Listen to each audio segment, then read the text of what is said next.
पिछले अध्याय में हमने पढ़ा सर्वांग समता के बारे में कि दो आकृतियां कब कब सर्वांग सम होती हैं। स्पेशली हमने त्रिभुजों के बारे में पढ़ा कि त्रिभुजों की सर्वांग समता की शर्तें क्या क्या हैं और हमने उनको सर्वांग सम दिखाया विभिन्न शर्तों के अनुसार।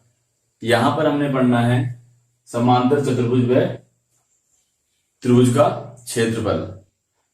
उससे पहले हम फिर से सर्वांग समता को परिभाषित करेंगे, उसे समझेंगे। दो आकृतियां कब बराबर होंगी?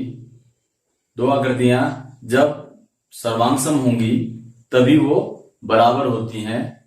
यानी कि अगर दो आकृतियों का क्षेत्रफल अगर बराबर है तो उस स्थिति में हम ये नहीं कह सकते ये आकृतियां बराबर हैं।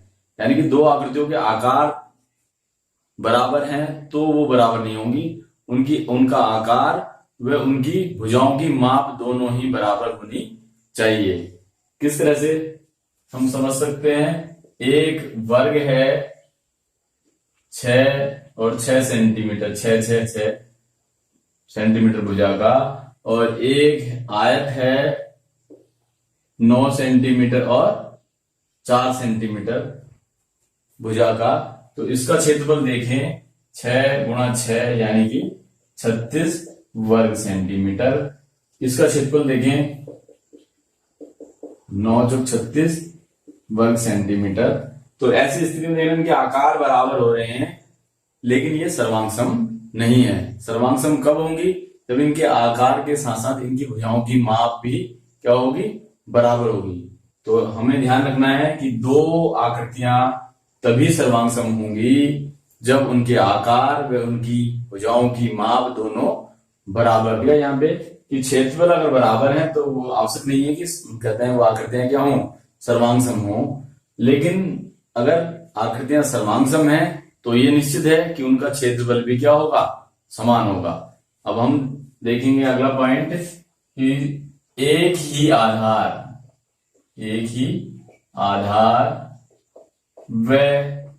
एक ही समांतर रेखाएं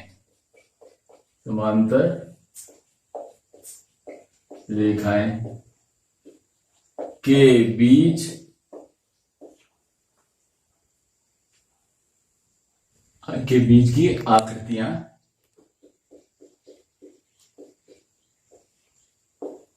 ये हम सीखेंगे आज। इसके आधार पर हम प्रश्नावली एक्सरसाइज 9.1 को हल करेंगे।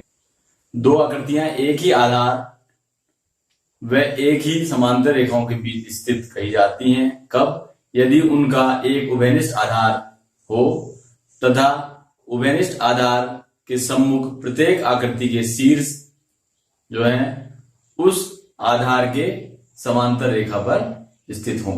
किस प्रकार से? जैसे ये एक रेखा है, इसके समांतर एक रेखा ये है और ये एक आधार है ए बी, और इस आधार पर ये आधार उभयनिष्ठ होगा सभी आकृतियों के लिए, और इनके जो शीर्ष हैं दूसरी समांतर रेखा पे होंगे।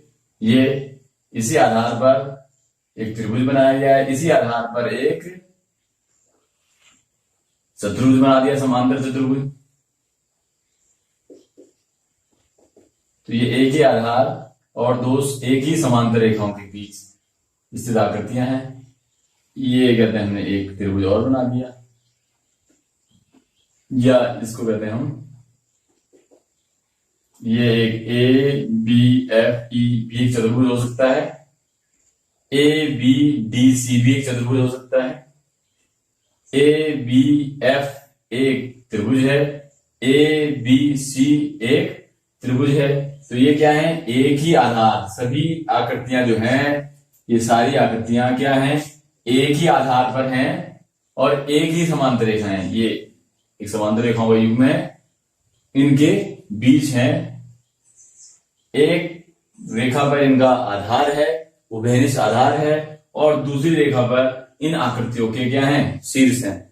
तो हमको ये सीखना है आज एक ही आधार और एक ही समांतर रेखाओं के बीच आकृतियों के क्या गुण हैं। कुछ प्रश्न लेते हैं। हमारे सामने कुछ आकृतियां हैं। देखें पहला चित्र, ये दो समांतर रेखाएं हैं और यहाँ पे भी समांतर रेखाएं हैं, ये भी समांतर है, ये भी समांतर रेखाएं, ये भी समांतर रेखाओं का युग्म खींचा है यहाँ पे भी, और यहाँ पे ये समांतर इसके है और ये समांतर इसके है। तो पहली वाली आकृति में देखें हम, आधार BC उभयनिष्ठ है और ABC का जो शीर्ष है A, वो दूसरी समांतर रेखा की दूसरी रेखा पर यानी कि उसके युग्म पर स्थित है। लेकिन दूसरा जो त्रिभुज है BCP, इसका जो शीर्ष है वो समांतर रेखा पर स्थित नहीं है। तो ये इस शर्त को पूर्ण नहीं करता कि एक ही आधार तो है उभयनिष्ठ, लेकिन एक ही समांतर रेखा के बीच की आकृति नहीं है। ये ABC और PBC, इसका शीर्ष जो है इस समांतर रेखा से अलग है, तो ये इसको फुलफिल नहीं करता, तो ये कैंसिल हो जाएगा। यहां पे देखें, ये और ये कहते हैं एक समांतर रेखा युग्म है, आधार BC उभयनिष्ठ है, किसके लिए? ABC त्रिभुज के लिए और PBC त्रिभुज के लिए। दोनों के शीर्ष जो है दोनों त्रिभुजों के दूसरी समांतर रेखा का दूसरा जो जोड़ा है उस पर स्थित है। तो ये इस नियम को, इस शर्त को फॉलो कर रहा है, पूर्ण कर रहा है, तो ये इसके अनुसार सही है। इसमें देखें हम, ये भी समांतर रेखा युग्म है, यहाँ पे आधार उभयनिष्ठ है। इस वाले त्रिभुज का शीर्ष PQR का शीर्ष P तो है समांतर रेखा युग्म में एक पर, लेकिन इस SQR त्रिभुज का शीर्ष नहीं है, तो ये इस शर्त को पूर्ण नहीं कर रहा। इसी प्रकार यहां देखें, ये एक चतुर्भुज है ABCD, तो यहाँ पे उभयनिष्ठ आधार AB है, ABPQ चतुर्भुज के लिए भी और ABCD चतुर्भुज के लिए भी, लेकिन इसका जो शीर्ष है वो अगले समांतर रेखा युग्म के अगर दूसरी रेखा पर है, और ABPQ का नहीं है, ये इससे अलग है, तो ये इस शर्त को लागू नहीं कर रहा। इसी प्रकार इसको देखें, यहाँ पे ABCD चतुर्भुज जो है उसमें AB और ABEF चतुर्भुज में AB उभयनिष्ठ आधार है और दोनों का ABCD का भी दूसरा सिरा समांतर रेखा युग्म पर है और ABEF का भी दूसरा सिरा दूसरी भुजा समांतर रेखा युग्म के युग्म पर है, तो ये शर्त को पूर्ण कर रहा है।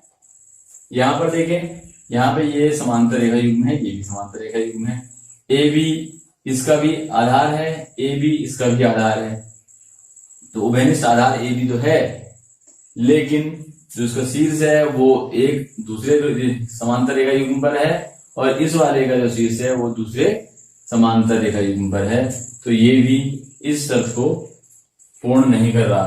तो इस तरह से हम देख रहे हैं, हम समझ रहे हैं कि एक ही आधार और एक ही समांतर रेखाओं के बीच आकृतियां कौन कौन सी हैं।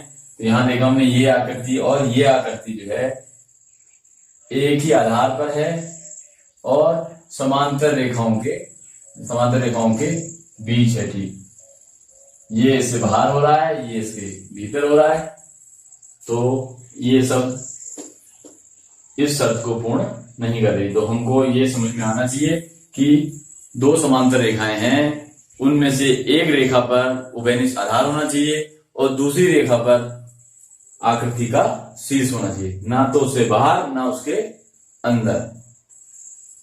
कुछ और प्रश्न देखते हैं। देखें फिर शर्त को फिर से, यहां देखें ABCD एक चतुर्भुज है, AB आधार है, उभयनिष्ठ आधार किसका? ABCD का और ABEF का। तो देख रहे हैं यहाँ पे आधार उभयनिष्ठ है और इसके दूसरी भुजा पर समांतर रेखा युग्म के दूसरी भुजा पर दोनों के शीर्ष हैं, ABCD के भी और ABEF के भी। तो ये एक ही आधार और एक ही समांतर रेखाओं के बीच की आकृतियां हैं, ये शर्त पूर्ण हो रही है। यहां पर देखें ए बी सी देखें त्रिभुज, तो ए बी सी आधार हो गया, और बी डी ई देखें तो यहां बी डी आधार हो गया। तो दोनों के आधार उभयनिष्ठ नहीं है, एक ही आधार नहीं है, लेकिन ये शर्त तो हो रही है एक ही समांतर रेखाओं के बीच दोनों के शीर्ष जो है समांतर रेखा युग्म की दूसरी भुजा पर हैं। एक भुजा पे आधार है, दूसरी भुजा पर शीर्ष है, ऐसा तो हो रहा है, लेकिन आधार जो है वो उभयनिष्ठ नहीं है, आधार एक ही नहीं है। इसका बी डी ई का आधार बी डी है और ए बी सी का आधार क्या है, बी सी है। तो दोनों के आधार अलग अलग हैं, लेकिन शीर्ष जो है समांतर रेखा युग्म की दूसरी भुजा पर हैं। तो एक जो गुण है वो फुलफिल हो रहा है, दूसरा नहीं हो रहा, तो ये शर्त सही नहीं है। इसमें देखें यहां पर ए बी सी एक त्रिभुज है और बी सी डी ई एक चतुर्भुज है। तो ए बी सी में देखें बी सी आधार है और बी सी डी ई में बी सी ही आधार है। तो आधार एक समांतर रेखा युग्म के एक रेखा पे है और दूसरी रेखा पर दोनों के शीर्ष हैं। ए बी सी त्रिभुज का शीर्ष ए है और बी सी डी ई का चतुर्भुज की जो डीई भुजा है वो समांतर रेखा युग्म की दूसरी भुजा पर है। तो ये गुण इसके लिए फुलफिल हो रहा है। तो इस तरह से हमें आकृतियों को पहचान करके एक ही आधार को पहचानना है, उभयनिष्ठ आधार को, और देखना है कि शीर्ष जो है वो समांतर रेखा युग्म की दूसरी भुजा पर होना चाहिए। तो इस आधार पे आपको प्रश्नावली 9.1 करनी है। तो कक्षा 9 अध्याय 9 प्रश्नावली 9.1 किस प्रकार को हल करनी है, ये हमने आज सीखा।